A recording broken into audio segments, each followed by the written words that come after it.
Hello everyone, and welcome to episode 78 of my Guild Wars 2 Let's Play series, where today I want to explore World vs. World, where this will be very similar to my PvP episode I'll link down in the description, but I want to explore one of the other pillars of Guild Wars 2, where vanilla Guild Wars 2 was kind of built around three big pillars of gameplay: PvE, PvP, and World vs. World, and I want to take some time to explore the third, where we have the World vs. World menu up here in the top left corner, which we can press B by default to open, and it opens this massive page where I just laughed because I saw the score here, where World vs. World currently is in kind of a weird spot where we do see some teams gaining a ton of points, and we're going to go ahead and just spend some time walking through like the basics and kind of just like interacting with like the basics of World vs. World and not going like too in depth about various things. Where we have the Mist War tab here, where we have the Mist War here, and really quickly on the right side we have Edge of the Mists, which is kind of like a bonus part of World vs. World, where you could like play in this map while you're in queue for these maps, but there are currently no queues for these maps, so we could just explore this if you wanted to, which maybe I'll check it out for just a moment. But in World vs. World, at the very bottom we have Obsidian Sanctum, which this is a very cool jumping puzzle, and we are going to completely ignore it today, where there are 4 different maps. In World vs. World, we have 3 teams, where each team has a home map, which is corresponding to this color. So Abaddon's Prison Alpine Borderlands is predominantly going to be like easily controlled by Abaddon's Prison, and the other 2 teams are going to be attacking them, where then in Eternal Battlegrounds, it is basically like relatively even with a massive castle in the center of the map. And just to go through the rest of the UI, we have the match overview here, which kind of just shows like the points we're getting, where the points don't matter too much except for getting these rewards where you gain pips as you play through World vs. World, and as you play you just gain some rewards. Same thing with reward tracks, where we can play through some World vs. World. I'll pick the Gift of Battle item reward track because this is probably the one, if you are a casual PvE player, that you will want to be doing in order to get Gifts of Battle to create legendary weapons.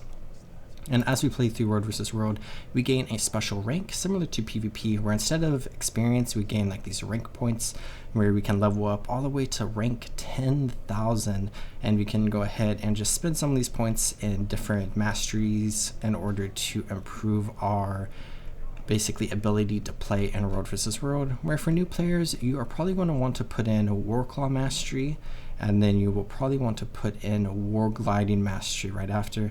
And then at the very bottom is World Restructuring Beta, where this is a little messy and I don't really understand everything going on here, but you can basically join a guild, and you could potentially join an alliance if alliances ever release, and you can go ahead and join one of these like realms in order to do World vs. World, where there are the realms that you can select when you are like logging into the game, and you can select like Blackgate, for example, where I was a proud member of Blackgate all the way since I started in 2012, and I was kind of involved in the community a little bit, just hanging out a lot in World vs. World. But unfortunately those servers realms do not exist anymore, and we now have this where it kind of just matchmakes everybody into realms together based on guilds and like individual players who aren't really in a guild, and then one day alliances as well. Where we're going to go ahead and enter Tombs of Dressir Desert Borderlands, because this is our home borderland, where we can go ahead and start looking at what the map looks like, and we should probably get a build going, where there is the Desert Borderlands and there are also the Alpine Borderlands, where Desert Borderlands is only for the red team, and it was introduced in the Heart of Thorns expansion, compared to, oh, we unlocked the Warclaw already, compared to the Alpine Borderlands, which came out in the original 2012 version of Guild Wars 2. But if you look at the map here, we can see we have a big map with a bunch of different objectives. Where in the center of the map we have these, I think they're called shrines, which you can basically control to give everybody in World vs. World on your team a buff. But then we also have towers, which are basically kind of like small outposts, and then we have these keeps, which are basically massive outposts. And if you come all the way down here into the center of the Eternal Battlegrounds, we have this castle, where then we also got supply camps, which are important in order to reinforce your keeps and your towers and your stone mist castle if you control that, and you can also reinforce the camp as well. And then exclusive to Desert Borderlands, we have these shrines related to like the different elements, where the main keep up here is like earth related, and then the western keep is fire related, and the eastern keep is air related, which there's like some fun things you can do in this map related to that. But let's go ahead and open our hero panel and come to our build first, where I have this PvP build, this PvP build. Let's go ahead and load up this world versus world build, I'll name it, where just like in my PvP video, I'm going to go ahead and open meta battle, and I'm just going to choose core power guardian for world versus world Zerg, where there are a lot of different build options that you can pick from, and I'll link the website and the specific build I'm using down in the description, where when you are picking a build, there are a few things that you want to take into account, where if you are a beginner, I'm probably going to recommend that you pick a more of a backline Zerg build, where you can go ahead and hang out with a commander and you can just kind of range enemies down. Where I'm going to copy this build template, or apply to build template to guardian build, and we can go ahead and have this here, and I'll rename this to world versus world, where, speaking of, this is a little weird. Let's go ahead and switch Dragon Hunter out for Virtues. I chose like the wrong template, even though it doesn't show the template here. That's weird. Where I'm actually going to come into my training tree here, and I'm going to train Radiance because I have not learned Radiance yet. So I'm just going to put in every single one of these trait points here so we can go ahead and learn this. Where world versus world is recommended for like max level players, but you can do it beforehand, where we have all of these different traits here that we see from Radiance, where this is like a heavy damage trait line. And then once I reach level 71, I could actually change the trait line down here, where it's default Dragon Hunter for some reason.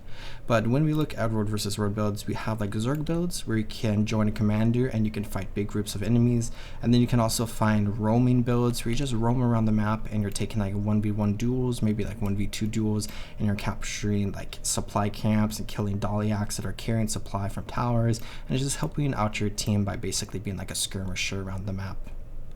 And then additionally, there are other roles that you can play in world versus world, such as like somebody who follows enemy tags around, or somebody who sits in a base and basically protects that base and scouts out against enemies and refreshes siege and stuff, where we do have siege that we can go ahead and put down as well. But let's go ahead and actually just maybe explore this area a little bit, where we can actually come into our world versus world tree here and put in our Warclaw Mastery, where it unlocks the ability to use the Warclaw, which I think is going to be the most important thing for us. We can leave out of this special portal here and head into the Desert Borderlands, where we do predominantly control this Borderlands right now, which is kind of surprising, and we can unlock waypoints at different keeps. So I could go ahead and just waypoint to Stoic Rampart, which is also known as the Garrison, which the Garrison is basically the primary keep in each of the Borderlands that is controlled by the home Borderlands team most of the time, but other teams can go ahead and come in here and capture the Garrison, which is kind of an embarrassing moment for the other team. But an important part of world versus world, of course, is the supply, where this garrison has 900 supply, and you don't normally want to take like supply from keeps and towers if you can like help yourself, but this is maxed out, so we might as well just take some since it will replenish. But you tend to want to keep supply in order to repair these gates and the various walls, because enemy players can put down siege in order to break through the gates and walls in order to get to the leader of the garrison, and if they kill the leader and sit in the control point for long enough, they can capture the garrison themselves. But we also have some siege here that we can use to like defend against our enemies, and then we can put down a variety of siege to defend against our enemies and also to attack other keeps as well, where you mostly just want to let the commander put down siege equipment, where they'll put down flame rams at like gates, and they'll put down catapults at like walls, and they'll put down arrow carts in order to defend a specific base from your enemies. And this Borderlands does seem a little inactive. It is kind of the middle of the day, and it's towards the end of the week, where playing around World versus World Reset is going to be a good opportunity to play with a bunch of players, and then you can find tags typically in like the evening time around North America time. And I would assume the same around European time if you play on the European mega server. where when we come into this zone, we can see the Alpine Borderlands, which does look a little bit different than the Desert Borderlands, and we can go ahead and check out the Green Borderlands, perhaps, Abaddon's Prison, and we could run around the world and just roam by ourselves, but I think I'm a little too scared to do that on a core build. Where let's go ahead and check out the Eternal Battlegrounds, which is the central arena where all three teams kind of have equal footing. And it seems like it is pretty quiet here too, so it's just quiet all around on the current matchup that I am in. Where if we come to our match overview, we see there's 1 day remaining in the current match. And there's also 101 minutes remaining in the current skirmish, so each team can gain points throughout a skirmish, and then at the end of the skirmish, they'll gain points for like the total week.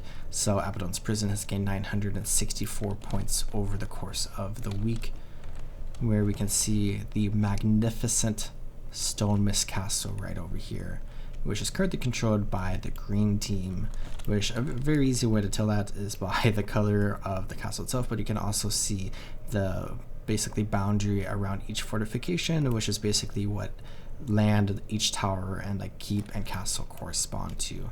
Where I see the supply camp over here has been captured by the blue team just a minute and a bit ago, so there's probably some players around here that we should be careful of.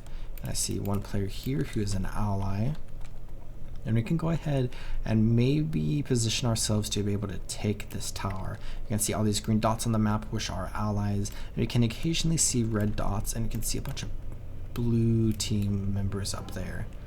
So let's go ahead and maybe come into the tower, and just to get a good view on what is going on over here, because it looks like the blue team might be trying to destroy this wall, which you can see there are quite a few of them over there, and they have a ton of catapults, and they're currently launching those catapults over towards this wall and are breaking the wall. We can see it's at 87%, where we have one of our team members on this mortar and another on this trebuchet and another going on that trebuchet over there, and are basically trying to counter siege the enemy, but they do have like siege bubbles in order to protect themselves. So this wall is probably going to get destroyed, and that massive group of players is going to come attack this tower, and we'll see if anybody happens to want to defend this location. Where we see one player just hanging out here, kind of just like chilling. Maybe we could apply a little bit of pressure to them. A platinum assassin, which means they are a very high level player. I shot a cannon at them and it made them run away. Could just mess around with them a little bit. We could go ahead and waste the enemy's time a little bit just by repairing this wall, and something that we can do is drain the supply out of this tower, and they will basically not be able to get the supply as they do that, and we get a ton of achievement points as we do that, which is kind of funny. We're at 1,329 achievement points. We can see these tactivators here, which basically guilds can put in order to provide some bonuses to whatever tower or keep they are in, and typically you want to completely ignore those so that a commander or somebody who is specifically trying to defend the tower can use, where that's an often point of like griefing that some players do, where they just use tactivators when they're not supposed to and kind of just ruin things for other players. It looks like the enemy team here got a little bored and a few of our members pushed into there without me realizing, and we are clearing up the siege here, where we can also try to make the ogres like friendly with us, where there's a group of them attacking now. So let's go ahead, come around this way, let's go ahead, try to pop some defenses. I think we're probably dead here actually. Yeah, we were just straight up dead. It looks like they came back. I got baited. They fell back and then they came and basically just wiped all of us here. So let's go ahead and waypoint back to Overlook Waypoint, where we successfully defended the tower for at least a little bit of time. So we got an achievement there and we gained some World vs. World experience as well. Let's go ahead and drop back down this way. I was trying to find a specific vendor, but I could not find that vendor. Anyway, this is mostly just rambling and messing around now, where I'll go ahead and try to get some cool moments of fighting. But ultimately, that is the basics of World vs. World, where generally, if you want to get in here, just go ahead and load into the world, and you can pick which map you want to play in, and then you can load up a specific world versus world build, and then you can find a commander and you can follow the commander around, or you can run around by yourself and try to take supply camps and win some fights, where it's a very kind of like open world PvP experience kind of, as far as world versus world, or as far as Guild Wars 2 goes, where I'm going to put that wall there, and oh, okay, they teleported in. Let's go ahead and sit with our team members here. I am using ranged abilities, which is what I wanted to use because I'm a little scaredy cat, and it seems like this blue group is probably a little organized with a commander, and we are currently just like running around by ourselves. Let's go ahead and provide some boons for our teammates. It looks like everyone is fully running away. So I'm going to go ahead and do the same, where I want to get out of combat so I can mount up. But it looks like I got far enough away where maybe we could try to come into the tower really quickly and come up the wall. I don't want to be too boring. Where we have this ballista here, and that's really the only defense we got going on. Where let's go ahead and drop over this because they were swarming the ramparts there. Where let's regroup with our team here, and you can see this buff here, outnumbered. Your enemies greatly outnumber your forces. Be careful out there.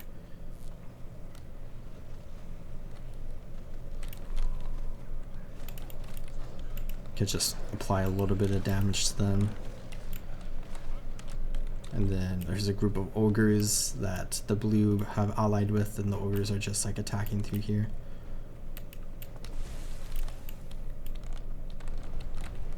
Looks like there is a player that dropped down here. Let's try to kill this player. Looks like they're downed and will die. There we go. Our first kill in road versus road. Let's go ahead and try to help out here maybe a little bit. Looks like another player is dead. They're kind of just throwing themselves at us and dying. So we can basically just like rip apart their backline right now. Yeah, let's go ahead, put our staff wall up so that this player cannot move up the stairs. And you can go ahead and we hit them again. We just ruined their entire life here. Where, oh, they got away. Very, very close.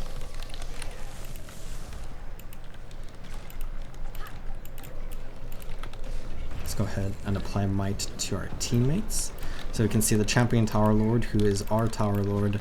They have to do a little bit of PvE in order to kill the tower lord and then capture the tower. But we can help out a little bit here.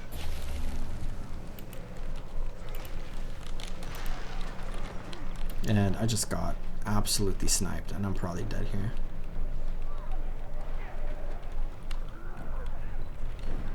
And I got up. Let's go ahead and use our, oh, they're just, let's jump off here so we can like regroup down here maybe. We got these bag of loots. I forgot you, oh no, I do not want to repair. I forgot you have to manually pick up bags of loot because there's a mastery where it automatically does it for you. Back up here. We're just trying to defend this tower as best we can.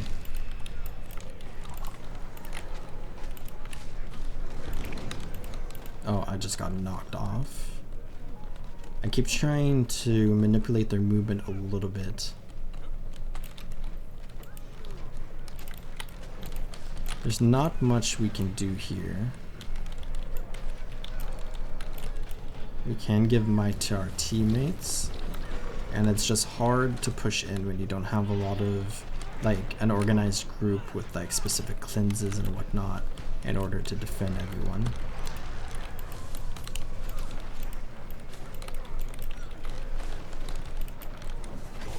And I think I'm dead here. Alright, let's just drop down for a moment, see if they follow us. They're getting mad that we're trying so hard to defend here.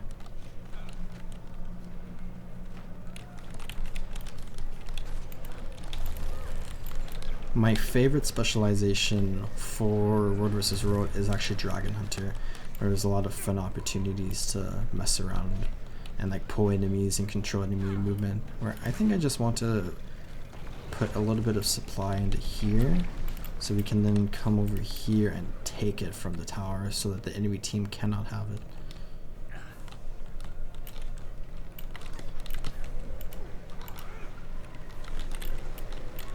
There's a soldier here who stayed behind a little too long and has now lost their life because of that. Let's go ahead, repair this wall a little bit more just to drain some of our supply out. Where, oh, we need to get out of here. We need to get out of here. We are so dead. I greeted a little too much. Okay, let's drop down here. And I should have mounted up on my wool claw. I'm scared to turn around right now. Okay, it looks like they're still back their ways.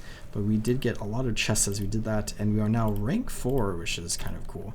I have this Road vs. Road mini experience booster that I can go ahead and pop it with somewhere. There we go.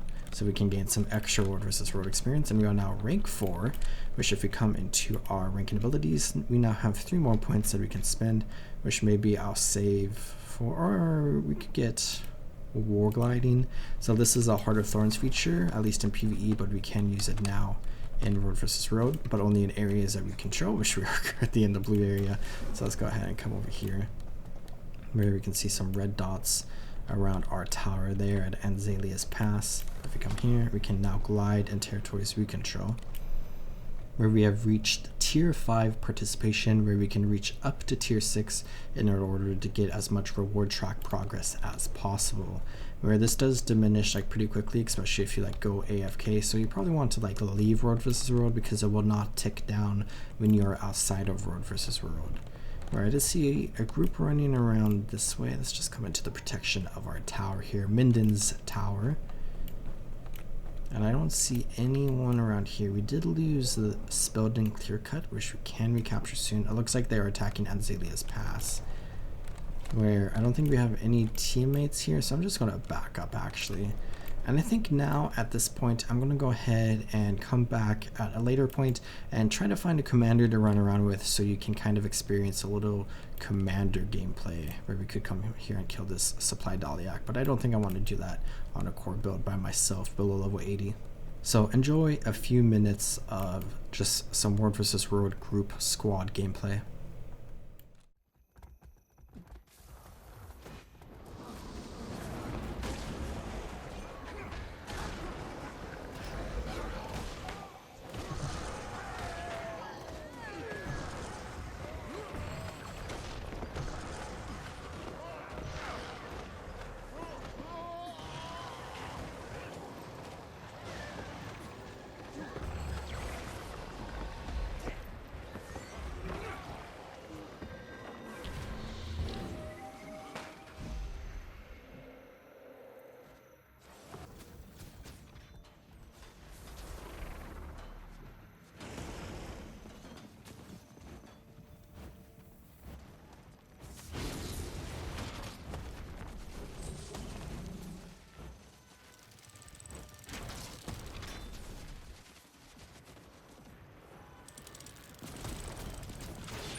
But now I think I want to go ahead and head into the Obsidian Sanctum, where we kind of just saw the overview of Road vs. Road. And if you have any questions at all about Road vs. Road, feel free to ask down in the comments, because it can definitely be confusing. But as I said earlier, basically just hop into a map, pick up a Road vs. Road build. If you want to play with groups, pick up a squad build. If you want to play by yourself, pick up a roaming build, and then run around the map and try to kill players and hang out with your commander if you want to do that. Try to capture some supply camps by yourself, or just run around with a group and basically participate in massive siege battles and try to take Stone Mist Castle and various other objectives.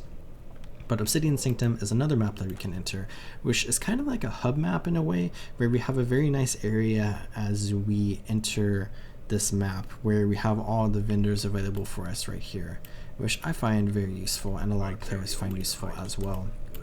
But this is a massive jumping puzzle, and I love this jumping puzzle so much. And there's a player up there that I'm scared.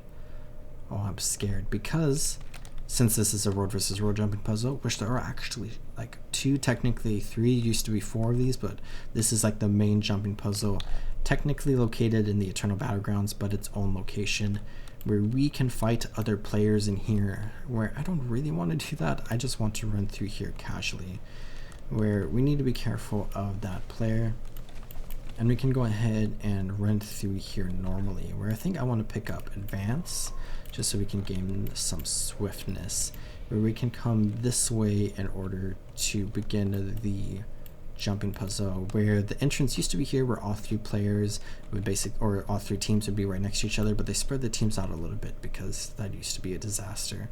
But I want to come down here really quickly to see a very cool area, because a big part of Road vs. Road that we don't often see like in game is the concept of guild versus guild battles, where you'll have like teams of players from 2 different guilds that will basically just like fight each other in a team fight. And the biggest place that at least this used to happen was here in this arena, which is a very cool looking arena, and players could just fight each other here, which is so much fun, and it looks very, very cool actually. A very cool environment.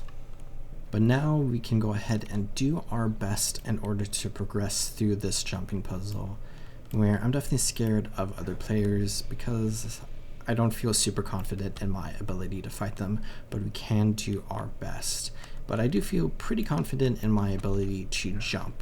So let's go ahead and jump up this way around here, where we can see these Drake head statues here, and we can come. I went past it, didn't I? I said I was confident in my ability to jump. We want to come down here, where you do need to figure out like how to progress through this jumping puzzle, but it is mostly straightforward, where you can just go in a straight path.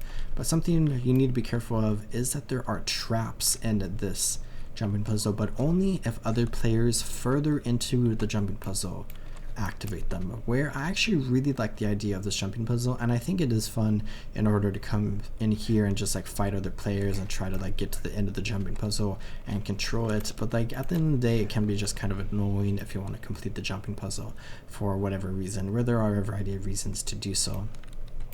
Here, let's come up here. I always mess up this jump right here, but it seems like we got up here perfectly fine, where there are kind of like soft checkpoints throughout this entire puzzle, where if you drop down, you do drop back into like an area that's like still further into the puzzle than at the start, but there are some spots where you can just like drop all the way back down to the start,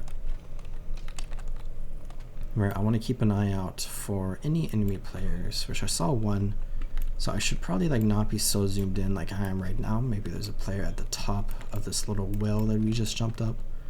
I don't see anyone here.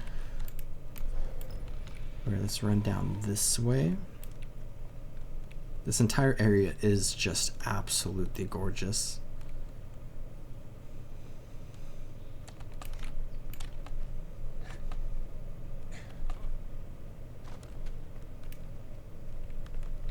I just love the look of this area, but we can see those log traps and spike traps there that we could activate if we wanted.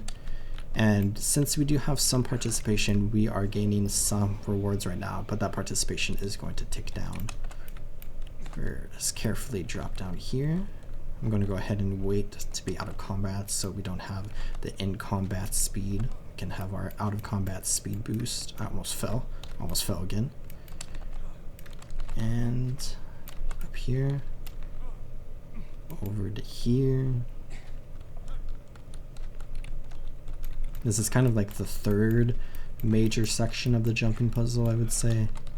I'm just very stressed right now. Let's go ahead and give ourselves some more speed boosts. I don't see any players in front of us as we can head into the fourth of like, I would say 6 major areas. So we're like kind of halfway through the jumping puzzle right now.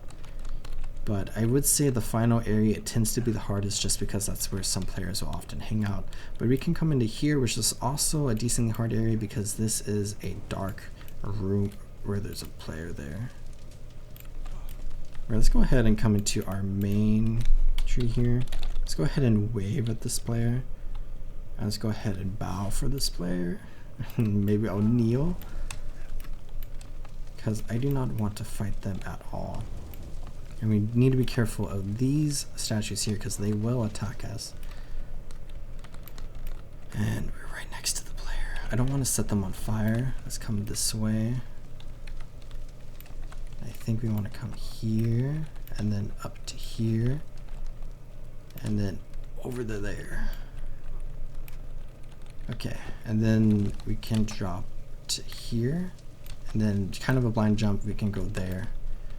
And then up to here. Okay, we passed that other player. I'm not sure if they're AFK or not. I'm willing to bet they're trying to look at a guide or something. So they probably didn't even realize I was there. But we want to come up here. And then here. Give ourselves some swiftness and big jump there. And then to here. And up here, there we go. We got through the dark room pretty easily. And we can go ahead and into the 5th area where we have this arena, which I'm going to quickly look up here because I remember actually spending a lot of time here with friends and just hanging out up there because you can easily knock players up as they get up towards the top of this room. Where this area is pretty stressful just because of this area probably having like the trickiest jumps, where we have these chandeliers we have to jump on. And then we have like these kind of like strafe jumps you have to do. And then over to here. Once we get up here, I'm going to feel pretty comfortable with like the rest of the puzzle. Where I saw one player on the map who is a player in the dark room. So we might be the only person this far into the puzzle. We might not be. There might be like a group of like 10 players just hanging out there. Almost fell. But we have these boulders which you can throw out players jumping through the puzzle and it'll knock them down. And then we could use our normal knockdown abilities, where having a hammer is actually kind of fun in like World vs. World and PvP just to like knock players around. Let us come up this way, where we have the final area that I want to try to get through here pretty quickly, and then maybe we could explore just in case there's another player. Alright, let's go ahead and jump up this way. Pretty simple jumps in this area, though this location might be like the most confusing of the ones to navigate through if you don't know where to go, where it has been a little bit since I've been through here, but I have completed this many times, so to some degree I feel like it's muscle memory. Where I remember dying wait, what? Oh, I like saved myself and then just like fell off. I don't know what I was doing. I was like panicking a little bit. Here, where, as I was saying, I remember dying in this area a lot because of all of these like traps here, where we can actually just use this just to see, and you can see all of those drake heads light on fire, and we have these spike traps here where I got so concerned because of the spoiler over there, where I will not point out those enemies, but they are one of the reasons to come here, is to deal with them, where we can jump along here. These heads don't attack you. Just jump around this location and then up to here and over to here, and the enormous mist wrought chest, and we have completed the Obsidian Sanctum jumping puzzle, and we got 14 whole badges of honor. Look at us go, where we have completed yet another jumping puzzle in Guild Wars 2. Where we can explore over here and see this very cool beam of light from that big crystal down to the little crystal. I'm not sure what the lore is here, but we have it. cool platform we can drop on right here. We have another arrow trap over there we can go to. Can I make this jump? I tried to, oh, we could actually without a dodge jump. All right, let's see what this arrow trap activates. Might be over there, I'm not sure. I was trying to see. I don't see anywhere specifically. But that was Obsidian Sanctum, and I think with that I'm going to go ahead and call this episode good here, or let's go ahead and leave the mists where we can return to Sparkfly Fen. Where this wasn't a full-fledged guide through Road vs. Road, but I hope this was a good walkthrough of the game mode, and hopefully can get you started with Road vs. Road, where there are a lot more intricate details and like specific things that you can do in Road vs. Road beyond what I talked about. But as I've said a couple of times, if you have any questions at all about Road vs. Road, feel free to ask down in the comments, and I will go ahead and do my best to answer them.